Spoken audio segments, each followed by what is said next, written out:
युवान law classes के YouTube channel पर आपका हार्दिक स्वागत है। मैं हूं अशोक घोदारा। आज का हमारा टॉपिक है प्रीएम्बल, प्रस्तावना, भारत के संविधान की प्रस्तावना। प्रस्तावना का क्या मतलब होता है, कहाँ यूज आती है, और प्रस्तावना से रिलेटेड हर कॉम्पिटिटिव एग्जाम में कोई ना कोई क्वेश्चन पूछा जाता है। तो उसी क्वेश्चन को आज हम इस वीडियो सेशन में डिस्कस करेंगे।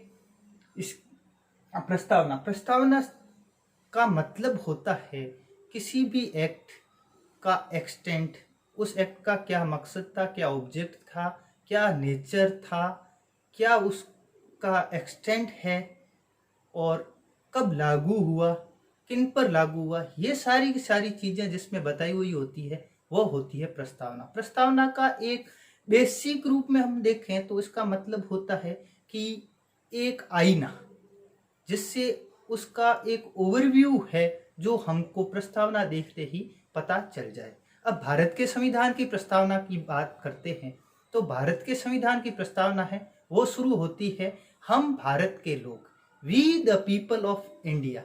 इसका मतलब ये हुआ ये कॉन्स्टिट्यूशन बना कौन रहा है कि ये कॉन्स्टिट्यूशन है जो हम भारत के लोग सारे इकट्ठे होके इस कॉन्स्टिट्यूशन को बना रहे हैं।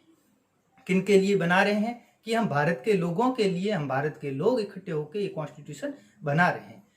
अब बात आती है we the people of India having solemnly resolve to constitute India into a sovereign socialist secular democratic republic. अब बात आती है कि हम भारत के लोग भारत को एक संपूर्ण प्रभुत्व संपन्न समाजवादी पंथ निरपेक्ष लोकतंत्रात्मक गणराज्य बनाने के लिए हम भारत को कैसा देश बनाना चाहते हैं वो संविधान के शुरुआत में ही बताया हुआ है कि हमारे जो प्रीएम्बल की शुरुआत होती है हम भारत को कैसा बनाना चाहते हैं। तो इन 5 बातें बताइए, इन 5 बातों वाला भारत हम बनाना चाहते हैं। इसका मतलब हुआ कि हम भारत है जो सोवरन भारत, मतलब प्रभुत्व संपन्न, सबसे सुपीरियर होगा वो भारत ही होगा, भारत किसी के अंडर में नहीं होगा। दूसरी बात आती है सोशलिस्ट, समाजवाद। हमारा जो भारत है उसके अंदर एकाधिकार मोनोपोली वाला सिस्टम नहीं होगा, हमारे जो रिसोर्सेज है उस पर गवर्नमेंट का अधिकार होगा।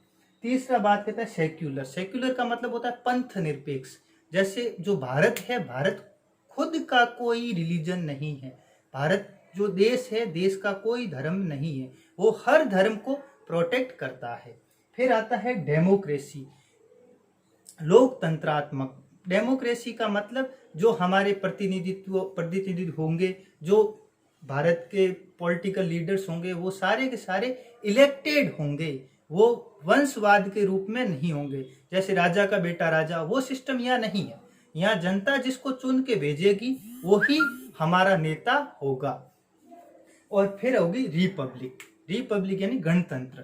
गणतंत्र का मतलब ये हुआ जो हाईएस्ट पद होगा, भारत का जो हाईएस्ट पद है राष्ट्रपति, वो हमारा इलेक्टेड होगा। रिपब्लिक का मतलब होता है इलेक्टेड पर्सन जब हाईएस्ट पोस्ट होल्ड करता है तो वो स्टेट रिपब्लिक कहलाता है। अब ये क्वेश्चन एग्जाम में कई बार पूछा जाता है कि ये जो सीक्वेंस है ये किस सीक्वेंस में शब्द दिए हुए हैं। पहला शब्द है सोवरन, दूसरा सोशलिस्ट, तीसरा सेक्युलर, चौथा डेमोक्रेटिक, पांचवा रिपब्लिक। ये पांचों शब्द है, इनकी सीक्वेंस है जो हमें ध्यान में रखनी है। अब जो ओरिजिनल संविधान था उसके अंदर जो शब्द थे वो था सोवरन, डेमोक्रेसी, रिपब्लिक। ये दोनों शब्द है जो बाद में अमेंडमेंट के द्वारा जोड़े गए। वो कौन सा अमेंडमेंट था कि वो 42वां संविधान संशोधन था जिसके द्वारा सोशलिस्ट और सेक्युलर, समाजवाद और पंथ निरपेक्ष शब्द थे जो जोड़े गए। अब बात आती है इसके बाद में दिया हुआ है कि जस्टिस, जो हमारा कॉन्स्टिट्यूशन का प्रीएम्बल है, प्रस्तावना है, वो बात करती है न्याय की। यहाँ पर 3 प्रकार के न्याय की बात की जाती है, वो है इकोनॉमिक,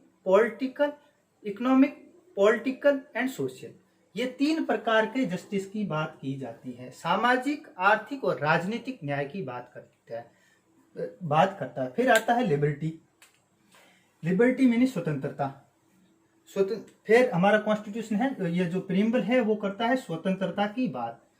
और फिर करता है इक्विटी। एक समानता की बात, और फिर करता है फ्रेटर्निटी यानी भाईचारा।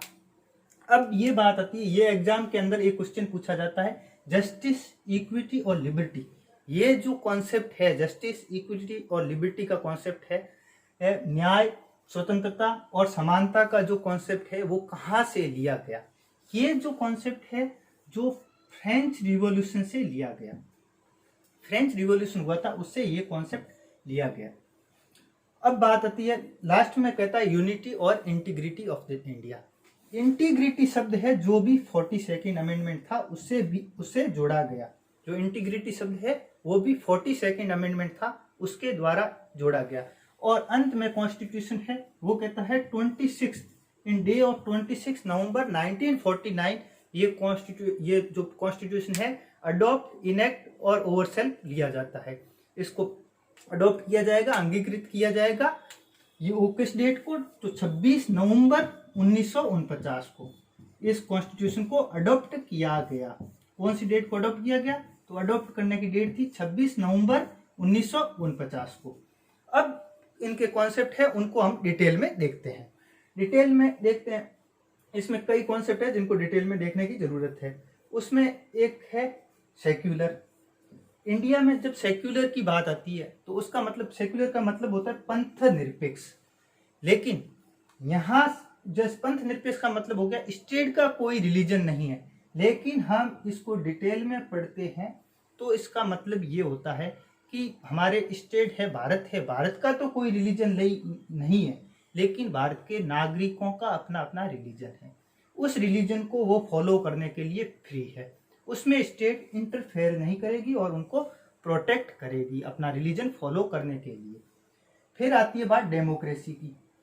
लोकतंत्र दो प्रकार का होता है, एक होता है डायरेक्ट और एक होता है इनडायरेक्ट, प्रत्यक्ष और अप्रत्यक्ष। हमारे यहाँ पर जो लोकतंत्र है वो है अप्रत्यक्ष लोकतंत्र।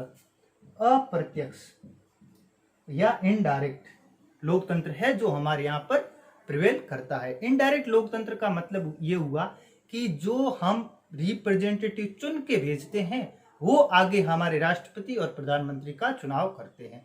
हम डायरेक्ट राष्ट्रपति और प्रधानमंत्री के चुनाव में वोटिंग करते तो हमारा जो लोकतंत्र होता वो डायरेक्ट लोकतंत्र होता। यूं ही हमारा जो लोकतंत्र है वो डायरेक्ट डेमोक्रेसी नहीं है।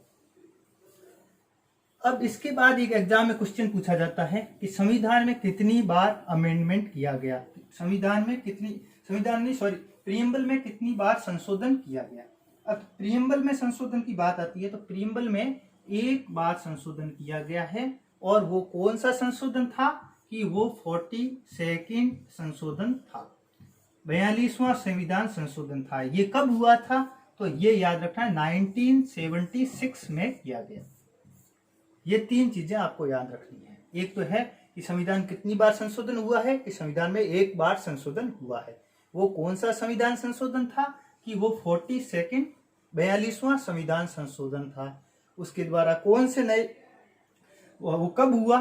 तो वो है 1976 में। अब इस संविधान संशोधन में क्या क्या चीजें जोड़ी गई? तो इस संविधान संशोधन के अंदर 3 नए शब्द हमारी प्रस्तावना में जोड़ दिए गए। वो कौन कौन से थे? तो एक तो था सोशलिस्ट, दूसरा था सेक्युलर और तीसरा था इंटीग्रिटी। समाजवाद, पंथ निरपेक्ष और अखंडता। समाजवाद, पंथ निरपेक्ष और अखंडता, ये 3 शब्द थे जो इस संविधान में जोड़े गए। अब बात आती है कि एक क्वेश्चन कई एग्जाम में पूछा जाता है कि क्या प्रस्तावना संविधान का भाग है? यदि हाँ तो ये कौन से केस लॉ में कहा गया, और यदि नहीं तो ये कौन से केस लॉ में कहा गया। क्वेश्चन सुनना, whether preamble is the part of constitution or not. क्या प्रस्तावना संविधान का भाग है या नहीं? तो इसका आंसर यस और नो दोनों में आता है। यस और नो दोनों में कैसे आता है वो आपको आगे बताते हैं। यस पहले देखते हैं अपने नो में। क्या हुआ था कि शुरू में 1960 के अंदर फर्स्ट केस आया था। उसका नाम था, ये केस मोस्ट इंपोर्टेंट है, कई एग्जामों के अंदर इस केस को डायरेक्ट पूछा गया। वो केस था री बैरूबरी। री बैरूबरी का केस था 1960 में, 1960 में आया था री बैरूबरी।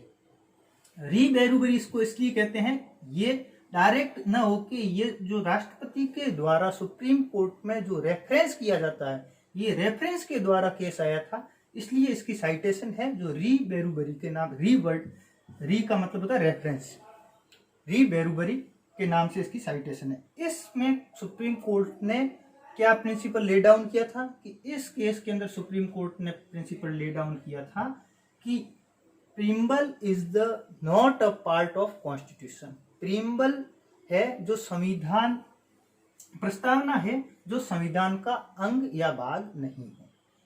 लेकिन जो यह बात थी वो आगे आते आते 1973 के अंदर 1973 में इस बात को उलट दिया गया और नया केस आया, उसका नाम था केशवानंद भारती।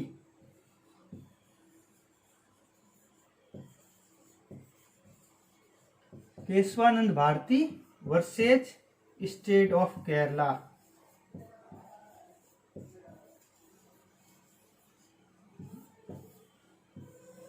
स्टेट ऑफ केरला, ये नया केस आया। इस केस के अंदर सुप्रीम कोर्ट ने कहा कि preamble is the part of constitution.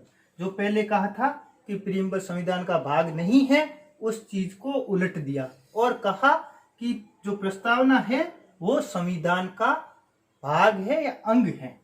ये केस है जो मोस्ट इंपोर्टेंट है। इस केस से दूसरा क्वेश्चन और भी बनता है, इस केस का जजमेंट कितने जजों के द्वारा दिया गया था?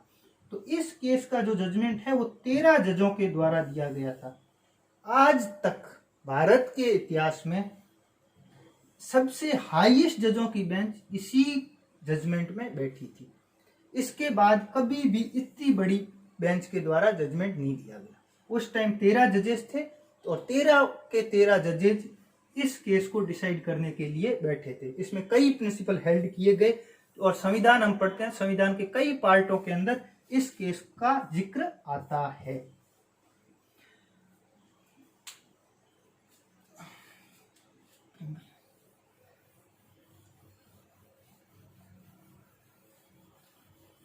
अब बात आती है,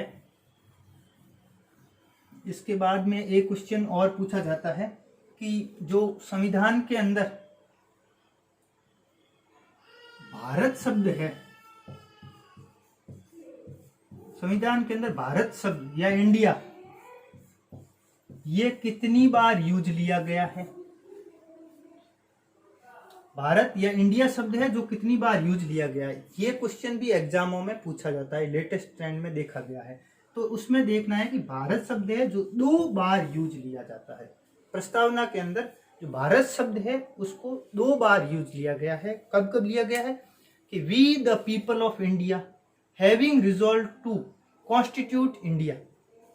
अब 2 चीजों में, हम भारत के लोग, भारत को, 2 शब्द आते हैं, हम भारत के लोग भारत को, शुरू में भारत के लोगों में आ गया, दूसरा है भारत को, कैसा भारत बनाना चाहते हैं, तो उसमें वो 5 इंग्रेडिएंट है, उन इंग्रेडिएंट्स वाला भारत बनाना चाहते हैं। अब ये जो इसके लास्ट की लाइन में आता है, हमारा कॉन्स्टिट्यूशन है जो कब अडॉप्ट किया गया, वो डेट मोस्ट इंपोर्टेंट है, आपको ध्यान रखनी है कि 26 नवंबर 1949 को हमारा कॉन्स्टिट्यूशन है जो अडॉप्ट किया गया, वो बन के तैयार हो गया और उसी दिन हमारे कॉन्स्टिट्यूशन को अडॉप्ट कर दिया गया। अब इसके बाद की बात आती है कि जो कॉन्स्टिट्यूशन अडॉप्ट तो 26 नवंबर 1949 को किया गया और लागू कब हुआ? वो हुआ था 26 जनवरी 1950 को हमारा कॉन्स्टिट्यूशन है वो लागू हुआ। ये जो अडॉप्ट किया गया उसके लागू, उस अडॉप्ट किया गया उस टाइम कुछ आर्टिकल थे, 11 आर्टिकल थे शायद, वो आर्टिकल उसी समय लागू हो गए। बाकी वाले जो रिमेनिंग आर्टिकल थे वो थे जो 26 जनवरी 1950 को लागू हुए। धन्यवाद। इसी तरह के वीडियो देखने के लिए हमारे चैनल को सब्सक्राइब कीजिए। धन्यवाद।